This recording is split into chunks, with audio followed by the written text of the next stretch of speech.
अगर हम आपसे पूछें कि धरती पर कितने कॉन्टिनेंट हैं, यकीनन आपका जवाब 7 होगा। मगर जल्द ही ये जवाब बदलने वाला है, क्योंकि धरती पर 7 नहीं 8 कॉन्टिनेंट बनने वाले हैं। पता है क्यों? वेल, इसलिए क्योंकि बर्थ प्लेस ऑफ मैनकाइंड और दुनिया के सबसे मिस्टीरियस कॉन्टिनेंट अफ्रीका में एक ऑसम एंड इंटरेस्टिंग चेंज हो रहा है।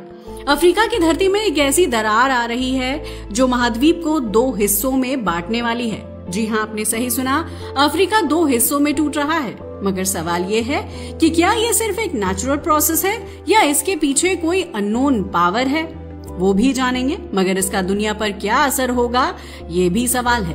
वैसे तो इसके टूटने का दुनिया भर पर असर होगा, मगर सबसे ज्यादा असर पड़ेगा भारत पर। क्या? जी हाँ, आपने सही सुना। मगर सवाल तो ये भी है कि आखिर अफ्रीका 2 हिस्सों में टूट क्यों रहा है और इससे भारत पर क्या फर्क पड़ेगा। तो चलिए डिटेल्स में जानते हैं। 22 मई 2021 का दिन अफ्रीकन महाद्वीप पर एक खतरनाक दिन साबित हुआ, क्योंकि इसी दिन कॉन्गो के गोमा रीजन में 1-2 नहीं बल्कि 92 भूकंप आए थे। इतना ही नहीं, ये भूकंप अकेले नहीं आए बल्कि अपने साथ लाए एक खतरनाक वॉल्केनो। असल में माउंट निरागोंगो भी अचानक से फट गया, जिसकी वजह से कॉन्गो का ज्यादातर पार्ट इसकी चपेट में आ गया। लावा ने पूरे इलाके को अपनी चपेट में ले लिया। हजारों लोग बेघर हो गए। ये अफ्रीका के लिए बेहद डरावनी घटना थी, क्योंकि इससे अफ्रीका के 2 हिस्सों में टूटने में तेजी आ गई। लेकिन कहानी यहीं खत्म नहीं होती। ये घटना सिर्फ अफ्रीका तक सीमित नहीं रही, इसका सीधा कनेक्शन भारत से भी है। हैरानी की बात है कि ये घटना घटी तो अफ्रीका में थी, बट भारतीय जियोलॉजिस्ट इससे बेहद परेशान थे। पता है क्यों? क्योंकि उन्हें समझ आ गया था कि इस घटना का सीधा असर भारत पर पड़ने वाला था। और क्या आप सोच सकते हैं कि अफ्रीका में हुआ भूकंप और ज्वालामुखी भारत के लिए खतरा क्यों बन गया? और ये प्रभाव कितना भयानक होगा, आप सोच भी नहीं सकते। मुंबई, गुजरात, गोवा, कर्नाटक और केरल जैसे भारत के कोस्टल रीजन्स जो आज हमारी इकोनॉमी का आधार हैं, वो जल्द ही तिब्बत की तरह कोल्ड डेजर्ट में बदल जाएंगे। क्या? जी हाँ, आपने सही सुना। हमें पता है। अब आप सोच रहे होंगे कि आखिर ऐसा कैसे हो सकता है। अफ्रीका तो एक अलग कॉन्टिनेंट है, भारत से उसकी दूरी भी काफी है, तो इसका इफेक्ट भारत पर क्यों पड़ेगा? तो हम आपको बता दें, कॉन्गो में भूकंप का आना तो बहुत हाल की बात है, मगर पिछले 30 से 40 साल से अफ्रीका में एक ऐसी घटना घट रही है जिसे देखकर दुनिया का लगभग हर एक वैज्ञानिक हैरान है। असल में इथोपिया, कॉन्गो, तंजानिया और जिम्बाब्वे के बीच एक क्रैक बन रहा है। मगर कॉन्गो के भूकंप से ये दरार खाई के जितनी हो गई है। कॉन्गो के भूकंप ने ये साबित कर दिया कि पूरा अफ्रीका ही 2 टुकड़ों में टूट रहा है। अब ये टूटने की प्रक्रिया लगातार तेज होती जा रही है। मगर सवाल यह है कि आखिर भारत पर इसका असर क्यों पड़ेगा और भारत के जियोलॉजिस्ट क्यों डरे हुए हैं, ये भी जानेंगे। मगर सबसे पहले बात करते हैं कि आखिर अफ्रीका 2 हिस्सों में क्यों टूट रहा है। वेल, अफ्रीका के टूटने की बात की जाए तो अफ्रीका महाद्वीप के टूटने की शुरुआत हाल की नहीं है। इनफैक्ट ये प्रोसेस बहुत दिनों से चल रहा है। अफ्रीका का टूटना आज पूरी दुनिया के लिए एक बड़ा रहस्य बन चुका है, मगर इसके लिए एक नहीं बल्कि कई रीजन रिस्पॉन्सिबल हैं, जिसमें सबसे पहले नंबर पर आता है प्लेट टेक्टोनिक्स। प्लेट टेक्टोनिक्स की बात की जाए तो ये धरती के नीचे मौजूद प्लेट्स हैं जो लगातार हिलती रहती हैं। असल में हमारी धरती का ऊपरी हिस्सा यानी कि लिथोस्फेयर कई टेक्टोनिक प्लेट्स में बटा हुआ है, मगर ये प्लेट्स स्थिर नहीं रहती बल्कि लगातार मूव करती रहती हैं। लेकिन ये मूवमेंट क्यों होता है, इसका कारण वैज्ञानिक अभी तक पूरी तरह से नहीं समझ पाए हैं।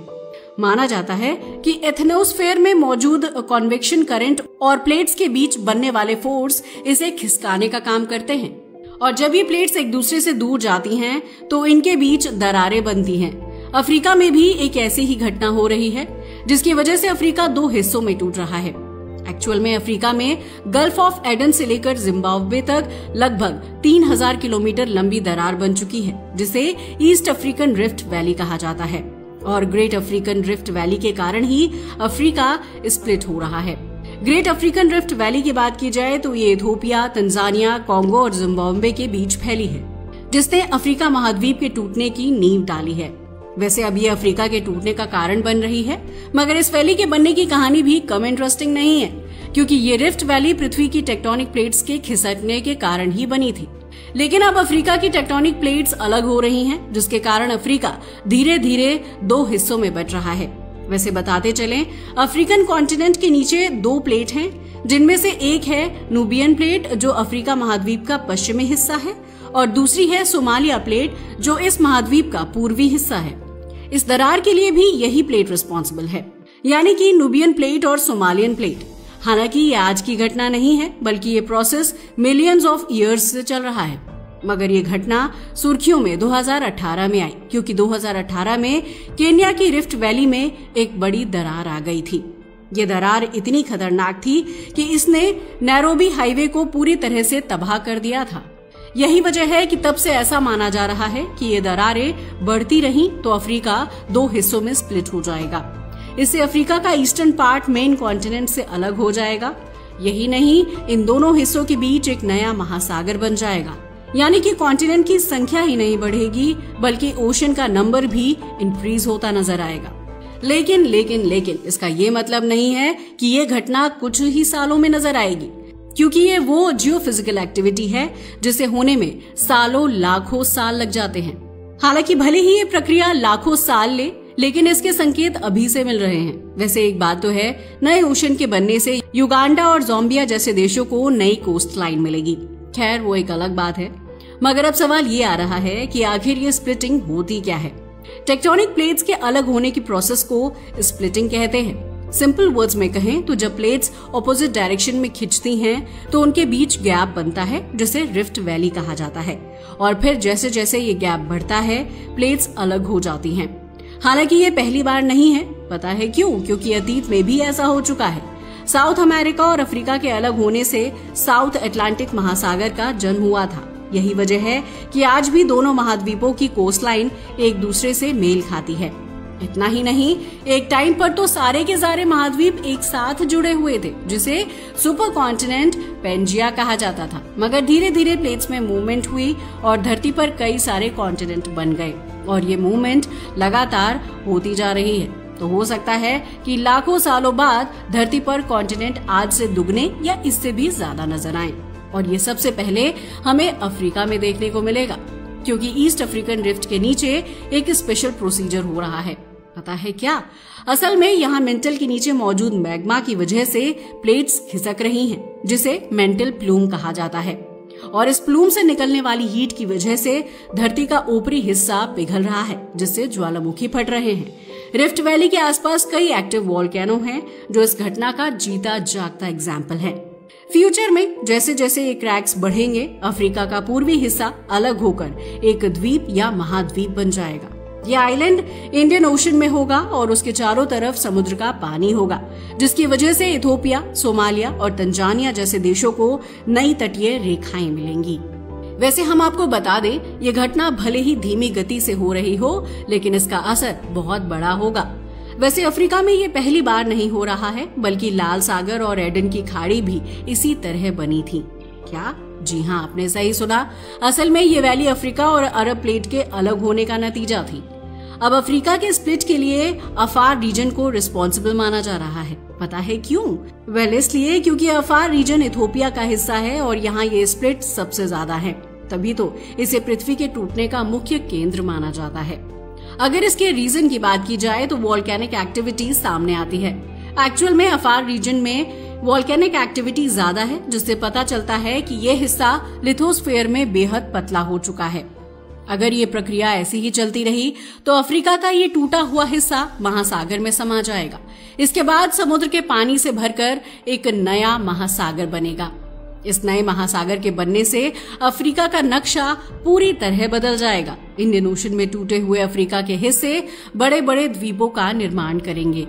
लेकिन ये घटना सिर्फ अफ्रीका तक लिमिटेड नहीं रहेगी, क्योंकि हम एक ही प्लेट पर रहते हैं और प्लेट्स के मूवमेंट का असर दुनिया के दूसरे हिस्सों पर भी पड़ेगा, जिसका सबसे गहरा असर होगा भारत पर। इसके अलावा कोंगोलीज अर्थक्वेक्स और माउंट निरागोंगो ने भी स्प्लिट को तेज किया है, क्योंकि कोंगो में 92 अर्थक्वेक्स ने इस रिफ्ट को और गहरा बना दिया है। पृथ्वी की सरफेस 7 बड़ी टेक्टोनिक प्लेट्स और कई छोटी प्लेट से बनी हैं, और जब ये प्लेट्स आपस में टकराती हैं या अलग होती हैं तो अर्थक्वेक्स, वोल्केनोज एंड क्रैक्स बनते हैं। सोमालिया प्लेट पूर्व की ओर और नूबियन प्लेट पश्चिम की ओर खिसक रही है। ये गति सालाना 6 से 7 मिलीमीटर की है, लेकिन कोंगो के भूकंप ने इसे तेज कर दिया है। ग्रेट अफ्रीकन रिफ्ट वैली में सक्रिय ज्वालामुखी जैसे माउंट निरागोंगो इस प्रक्रिया को तेज कर रहे हैं।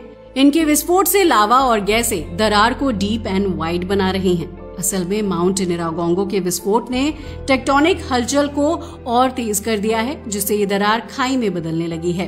अकॉर्डिंग टू साइंटिस्ट, आने वाले कुछ मिलियन साल में ये दरार इतनी बड़ी हो सकती है कि अफ्रीका का पूर्वी हिस्सा मेन कॉन्टिनेंट से अलग होकर एक नया महासागर बना सकता है।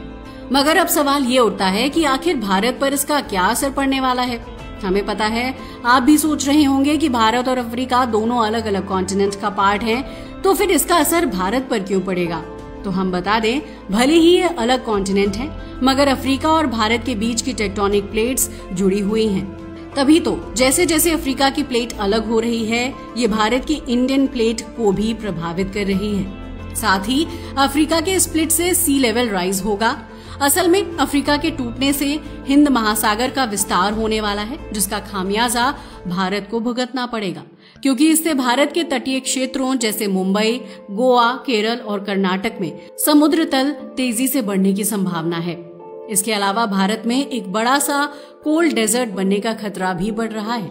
असल में टेक्टोनिक प्लेट्स के मूवमेंट और बदलते जलवायु पैटर्न से भारत के तटीय इलाके धीरे धीरे ठंडे रेगिस्तान में बदल सकते हैं, और ये बदलाव भारत में तिब्बत के कोल्ड डेजर्ट जैसे सर्कमस्टेंसेस पैदा करेगा। इसके अलावा इसका भारत की अर्थव्यवस्था पर असर भी पड़ेगा, क्योंकि भारत के कोस्टल रीजन उसकी अर्थव्यवस्था की रीढ़ हैं।